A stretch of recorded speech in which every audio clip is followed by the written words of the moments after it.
Assalamualaikum warahmatullahi wabarakatuh.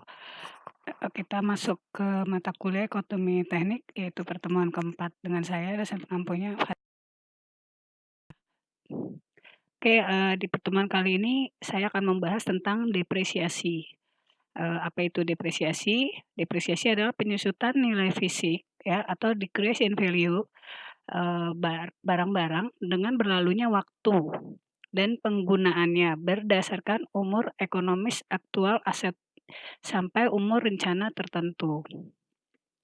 Dengan mempunyai nilai buku, maka penurunan atau penyusutan nilai pasar, penurunan nilai pakai atau kegunaan, penurunan alokasi kos fungsi waktu, kegunaan, dan umur ini berpengaruh pada depresiasi. Oke, contohnya misalnya, kalian pasti punya motor ya, ke kampus itu naik motor. Nah, motornya dibeli tahun 2015. Ketika kalian mau menjual motor tersebut ya, di tahun 2020 sekarang, pasti, harganya menjadi turun ya.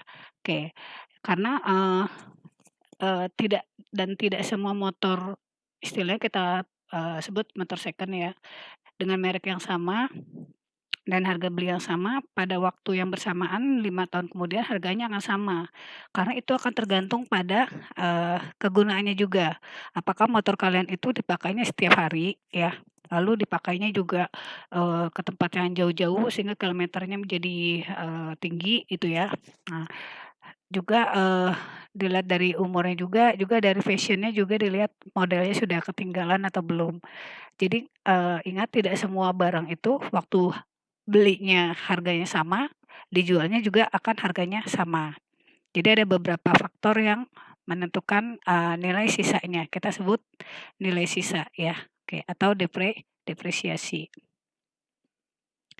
Oke, apakah semua barang itu bisa depresiasi? Ternyata jawabannya adalah tidak. Kenapa? Barang-barang itu dapat didepresiasi jika memenuhi ketentuan sebagai berikut.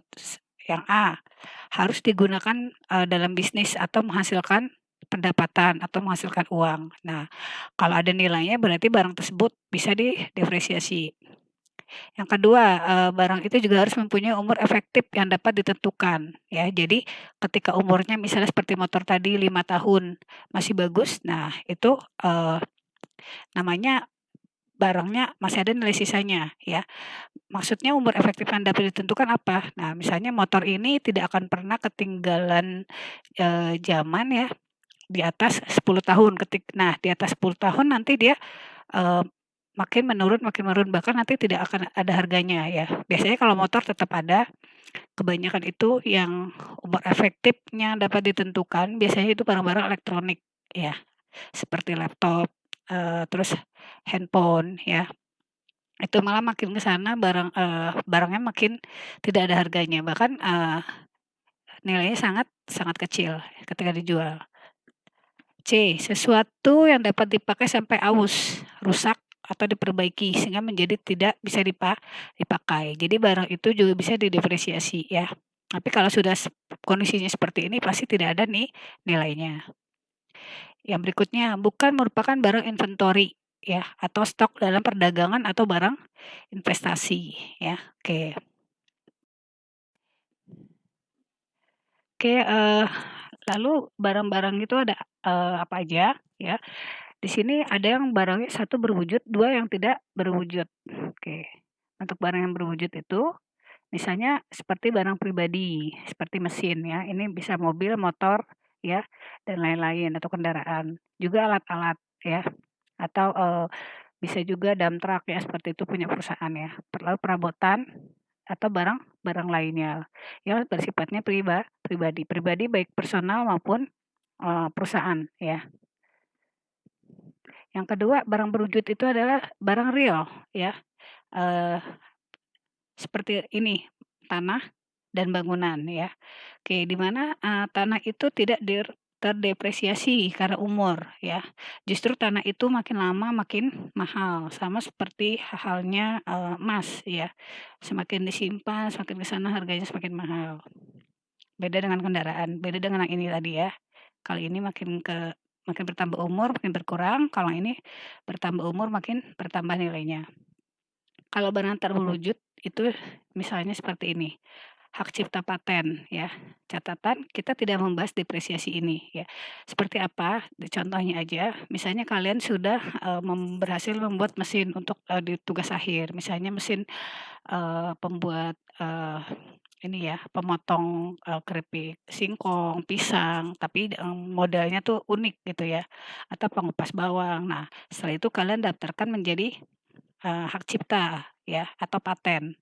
Kalau hak cipta ini berupa hanya tulisan saja, kalau paten itu berupa barangnya dipatenkan bahwa itu adalah, eee, kalian yang menciptakan. Nah, itu ya. Nah, di sini tidak membahas ini nanti ya, oke. Nah, barang tak berwujud misalnya, proyek-proyek teknik hampir tidak pernah melibatkan kelompok barang ini ya. Oke, di proyek-proyek oke. Nah, untuk, perhitungan metode depresiasi ini nanti ada 4 ya. Satu metode garis lurus, kedua metode keseimbangan menurun, yang ketiga metode jumlah angka tahun, yang keempat metode unit produksi. Nah, di sini tergantung, pemakaiannya ya. Oke. Nah, sebelum menghitung metode-metode di atas perlu kalian ketahui ada disebut cost, itu biaya orisinal, orisinal asetnya ya. Jadi waktu pertama kali beli itu berapa harga di awalnya ya. Lalu nilai buku ya, suatu barang, nilai barang yang sudah tidak terlalu bermanfaat dari segi pasarnya ya, tapi dia masih punya ada nilainya ya. Oke. Lalu nilai pasar, nilai barang yang menjadi kesepakatan antara penjual dan pembeli. Biasanya ini harganya juga sudah di markup ya, sudah dinaikkan sekian persen. Sedangkan ini nanti ada juga umur efektif ya, harapan atau estimasi jangka waktu penggunaan barang ya. Misalnya, contoh di rumah saya gitu ya, beli mesin cuci. Oh ini bisa dipakai selama 3 tahun Bu ya, tapi karena tiap hari dipakai dipakai dan dipakai waktu pagi, siang, malam gitu ya. Misalnya untuk, karena ada usaha laundry, maka yang tadinya 3 tahun sesuai estimasi penjual, maka 1,5 tahun pun, sudah rusak barangnya karena itu tadi, karena penggunaan. Nah ini nilai sisa. Nilai sisa itu adalah estimasi nilai barang pada umur aktif efektifnya. Seperti, ini tadi saya mesin cucinya 3 tahun sudah, oke jangan ini deh, misalnya, motor atau mobil gitu ya. Nah ini motor atau mobil misalnya 5 tahun sudah kehilangan, model, udah nggak musim gitu ya. Nah nanti ada nilai sisanya karena berdasarkan, umur efektifnya bahwa 5 tahun itu sudah modelnya sudah tidak zaman lagi ya, mobil yang manual misalnya, sekarang udah model matic, bahkan sudah muncul hibrid. Oke, kita masuk ke perhitungan pertama, metode garis lurus ya. Oke, contohnya, sebuah mesin dibeli dengan harga 41 juta. Lalu estimasi umur pakainya adalah 5 tahun. Dan setelah 5 tahun, mesin atau barang dapat dijual dengan harga hanya 1 juta. Maka tabelkan depresiasi tahunannya. Yang ditanya di sini adalah ini tulisannya kurang ya, depresiasi tahunan, tahunannya saja. Jadi dia setiap tahun turunnya berapa kok bisa sampai 1 juta gitu ya. Oke, kalau kita lihat di sini pakai rumus ini ya, oke. Jadi 41 harga belinya dikurangi harga estimasi setelah 5 tahun 1 juta dibagi 5, ini 5 ya, nanti taruh sini ya. Maka hasilnya adalah 8 juta. Maka inilah jawabannya, depresiasi tahunannya setiap tahun harga mesin itu berkurang senilai 8 juta. Kalau ditabelkan seperti ini. Ini tahun di awal ya, waktu belinya, ini tahun di awal waktu belinya 41 juta. Maka ketika 1 tahun dipakai, barangnya berkurang nilainya 8 juta, sisanya 33. Di tahun kedua berkurang lagi 8 juta, berkurang menjadi 25. Di tahun ketiga berkurang lagi 8 juta menjadi 17 harga barangnya. Di tahun keempat berkurang lagi 8 juta sehingga menjadi 9 juta. Dan di tahun kelima berkurang 8 juta sehingga barangnya menjadi harga 1 juta. Sesuai dengan ini. Nah, karena pertanyaan hanya depresiasi tahunannya berarti jawabannya ini, yang 8 tahun. Akhirnya ketemu ya, dari 41 juta menjadi 1 juta. Oke. Ini kalau pertanyaannya ini, depresiasi tahunan. Lalu, metode yang kedua, metode keseimbangan menurun ya. Nah ini eee, DDB itu adalah declining balance ya, double declining balance ya, oke. Rumusnya adalah aset book value dikali persentase penurunannya. Oke, contohnya masih sama seperti tadi, mesin dibeli dengan harga 41, diperkirakan operasinya 5 tahun, dan depresiasi DDB rate-nya adalah 40% ya, oke. 40% ini adalah, setelah dipakai ya, setelah pemakaian, oke. Dan ini, nanti ada hitungannya sendiri ya. Oke, penyelesaiannya ini. Nah, ini di awal tahun harga mesin adalah 41 juta. Oke, maka di tahun ke-1 itu turun, sebanyak 40% ya, ini 0,4 adalah 40% dari 40% dari 41 adalah ini 16,4 juta ya. Maka langsung dikurangi harganya 41 dikurangi 16,4 menjadi 24,6 ya. Di tahun kedua menjadi sisa mesinnya harganya menjadi 14,76. Di tahun ketiga dikurangi 40% ya, 40% dari harga ini ya, sisa yang di sini, akumulasi depresiasi. Oke, sehingga maaf, dari harga ini 40%-nya ya, sehingga ini nanti sisanya ya. Oke, di tahun ketiga mesin berkurang menjadi 8,8 harganya. Di tahun keempat harga mesin menjadi 5,3. Lalu di tahun kelima harga mesin menjadi 3,1 ya. Oke. Nah, maka harga mesin bisa dilihat di sini. Kalau tadi dari harga 41 menjadi 1 juta itu hanya estimasi aja. Kalau di sini ini realnya dilihat dari sini 40% ya, penurunan harga. Awalnya mesinnya harganya tadi 41 juta, ketika 5 tahun dia harga mesinnya menjadi sisa 3,188 ya. Oke, untuk 40% itu sendiri itu sebenarnya bisa ya kalian cari sendiri ya. Misalnya gini, kalian misalnya sebentar saya cari di sini yang bisa diketik.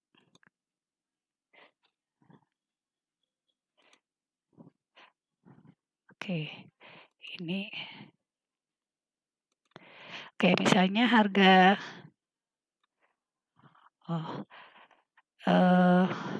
gini ya.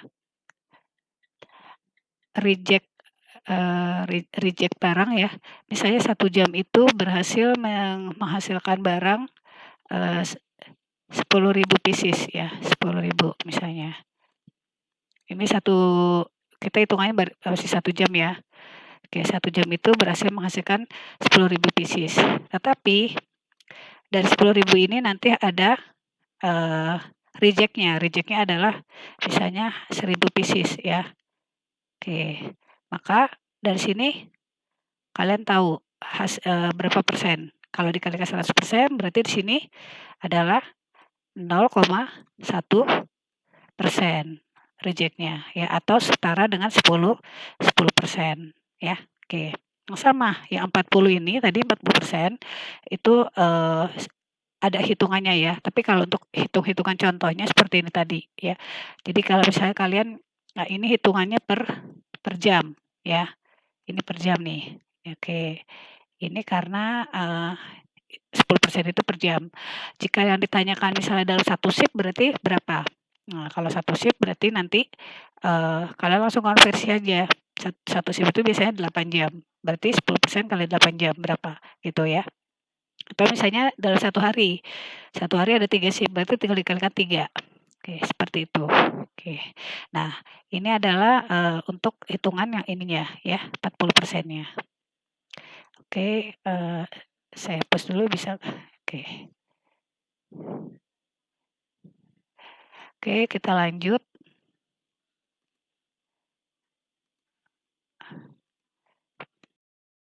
Oke, ini untuk metode yang ketiga. Oke, kalau tadi metode kedua itu bisa dipakai metodenya ketika kalian benar-benar real di lapangan ya. Misalnya di pabrik ya.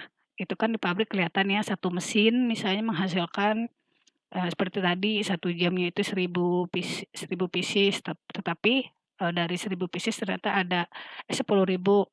Nah, dari 10.000 ternyata ada reject-nya barangnya 1.000, berarti dia, adalah 10% ya, tingkat reject-nya per jam. Oke, nanti dikalikan kalau misalnya di atau per hari gitu ya. Itu metode kedua dipakainya seperti itu ya, keadaan real.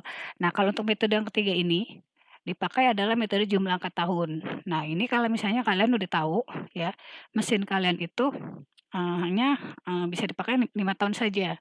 Nah, ini biasanya, untuk mesin-mesin yang belum dipakai sama sekali ya, belum bisa dipakai sama sekali, tapi kalian udah bisa estimasi. Cara estimasinya gimana? Ya misalnya kalau untuk mesin, bisa kalian cari di pelajaran elemen mesin itu ada namanya menghitung, eee, lifetime ya, misalnya umur baut berapa, umur poros dipakainya berapa, tergantung, jenis materialnya juga ya.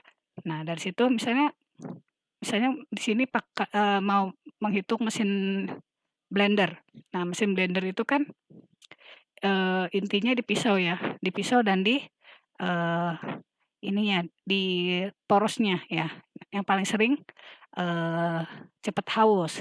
Nah, jadi kalian patokan tahunnya ini adalah umur umur pisau atau umur, eee, porosnya. Nah, nanti cara hitungnya, ini kalian balik ya. Oke, dengan cara dibalik ya. Di sini tahun yang tadi, nah ini angka tahunnya dibalik, mulai dari 5, 4, 3, 2, 1, dan kalian jumlah menjadi 15. Sedangkan faktor depresiasinya nanti 5/16, 4/16, taruh di sini ya. 3/15 ini, 2/15, 1/15 ya. Oke, kalau tadi hitungan yang sebelumnya kan 40% dikalikan ini ya. Ya ini, maka nanti tabelnya akan seperti ini. Oke, di tahun awal harga mesinnya 41 juta, maka di tahun keduanya di tahun pertamanya tadi ya 5/15, di tahun keduanya 4/15, yang ini, di tahun ketiganya 3/15, di tahun keempat 2/15, di tahun kelima 1/15. Caranya nanti dikalikan dengan harganya ini 41 juta, maka 5/15 kali 41 ini, ya. Oke, maka dari 41 dikurangi 13,6, sisa harga mesinnya menjadi di tahun pertama 27 juta. Oke, dan seterusnya. Ini juga 4,4/15 dikali harga sisa mesinnya ya, bukan harga depresiasinya, tapi harga mesinnya. Sisa mesinnya ini 27, maka berkurangnya pada tahun kedua mesinnya menjadi berkurang harganya 7,2 juta. Sehingga mesinnya tadinya harga 27, di tahun kedua berkurang menjadi 20 juta. Di tahun ketiga menjadi 16, tahun keempat 13, dan tahun kelima bersisa menjadi 12,9. Oke, kenapa ini harganya lebih tinggi dari yang metode kedua? Karena kalau metode kedua itu real, benar-benar dipakai, hasil hasil reject-nya pun sesuai sama pemakaian mesin ya. Jadi mesinnya itu menghasilkan reject 10%, sedangkan kalau ini mesinnya belum dipakai, tetapi kalian sudah bisa estimasi nilai umurnya. Ya tadi seperti tadi contohnya di blender, kalian pakai patokannya kalau nggak poros ya mata pisaunya ya. Sehingga harga mesinnya di angka 5 tahun masih tinggi, 12,9 juta dari harga awalnya 41 juta. Oke, ini. Lalu metode yang keempat ini adalah metode unit produksi. Nah, ini kalau mempertimbangkan fungsi penggunaannya juga ya. Oke, maka ini rumusnya, harga dikurang residual value dibagi useful-nya ya. Oke, ini masih sama, sebuah mesin dibeli dengan harga 41 juta, umurnya 5 tahun, dan di akhir tahun kelima book value ya, book value-nya 1 juta. Jadi udah ketahuan ya, harganya nanti di tahun kelima mesinnya harganya hanya 1 juta. Karena di sini sudah bisa diestimasi ya, produksi ke-1 mesin tersebut menghasilkan 20 unit, tahun kedua menghasilkan 30 unit, tahun ketiga menghasilkan 25 unit, tahun keempat menghasilkan 15 unit, dan tahun kelima menghasilkan 10.000 unit ya. Jadi umur mesinnya produksi itu 20 ditambah 30, 50, 50 ditambah 25, 75, 75 ditambah 15, berapa nih? tunggu ini 50, 50, 75, oke, 90 ya, dan jadi 90 tambah 10.000 menjadi 100.000. Oke ya, jadi mesin ini sudah ketahuan menghasilkan 10.000 unit.